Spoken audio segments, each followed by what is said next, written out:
Lily and Daisy were two elderly ladies who hated the sight of one another, strangely enough. Both were born on the same day, in the same year, even on the same street, though not in the same house. They were actually as alike as two dolls in a shop. They were like, somebody said, twins born of different parents. Both suspected that the other one was a changeling in that case. They married men that were interchangeable, who provided them with a brace of children, a boy and a girl each, and then grew old and died, and the children moved away as soon as they could, which left Lily and Daisy living in their family homes where they had been born themselves, across the narrow street from one another.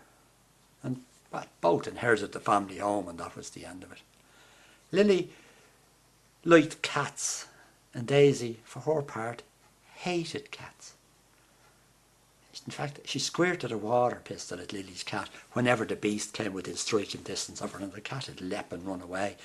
And the cat was called Bubbles, of all things, because all of Lily's cats had been called Bubbles after a cat that Lily's mother brought home one day when Lily was a small child. And that particular cat had streaked out of the house for some unknown reason and straight in front of a lorry that was coming down the road, and that was the end of it, and it was a squashed, burst bubble. Gone. Well, Lily cried for a long time, a small girl as well, until her father brought home a kitten, and they called it, well, what else would they call it only? They called it Bubbles. It should have been Bubbles the second, but it was just called Bubbles.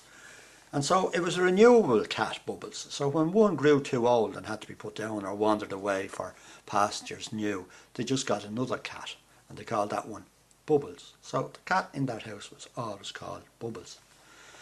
And which is how Daisy came to believe that Lily had been murdered in her own home, while people went to the shops without noticing.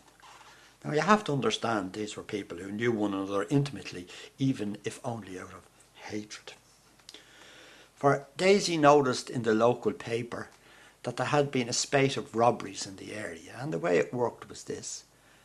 A woman called to the door and looked for some assistance, a drop of water on a hot day or anything like that at all, and while the person in the house went to the kitchen to get it for her, her accomplice legged it up the stairs and ransacked the bedroom to see if she could find anything, and away they went with whatever they had. And this was going on, and everybody was aware of it, and everybody had been warned about it. So, well, anyway, Daisy decided that she hadn't seen Lily for a while, and she began to believe that something had happened to her. For this pair had called to her house, and she rang the bell, and when she opened the door and she saw who it was, she slammed the door and she ran to the window, and she saw them going straight across the road to the other house. And she watched, and there was no sign of Lily anywhere. And there was no sign of a break-in, there was no sign of anything else, and there was no sign of Bubbles. Well, now, if Bubbles wasn't around the place, then I was certain sure that there was something wrong. So she rang the police station and she reported it. And Inspector Scott of the Garda Síochána heard about it, and he knew about the two old bags that lived up the road that were forever ringing up complaining about one another, so he left it alone. And then the next thing that happened, little small things can lead up to national things sometimes in stories. You never know what's going to happen or who will hear what. Because the local reporter from the Clarion was going past, and she hailed him and she said, well, she was afraid that her neighbour had come to grief, but that the guards wouldn't listen. So the reporter rang the police station, and Scott told him what had happened and things were all right, not to be worrying about it, that they were just forever ringing up about one another and complaining. So he forgot about it until he went in and he was up to deadline, and he had to fill in a small space at the bottom of page 7 on the right hand side of that week's paper. So he just stuck in a bit to say that the Gardaí were not too concerned about a missing woman who lived in the town all her life. And he left it at that. But then what happened was somebody in a national newspaper was stuck for a little bit on page 11. So he lifted it and he put it up onto the national paper. And then somebody in a radio station saw it there and they reported it. So bit by bit a kind of a firestorm built up, and Inspector Scott was having to answer calls from reporters from all over the place. And truth be told, there was talk about Sky Television coming to the town and filming the whole thing, the missing woman and the missing cat. So he got fed up with it, and he sent for Clive and Alison in the squad car, 2 of his best Gardaí, and he sent them up to the house with instructions to find out where the missing woman was. Well, they went up anyway and they couldn't get in, and then all the rest of it. So they went round the back and they broke a small window. and that led on to another bigger window. And Clive climbed in, and he searched the house, and he searched the house, he searched the house, and he came out, and he said he couldn't find anything. But at this stage, a crowd had gathered, because the word had gone round the town that the woman was dead. Not only was the woman dead, but the cat had been crucified in some way. Wherever that came from, nobody could tell afterwards. But the cat had been crucified according to local talk.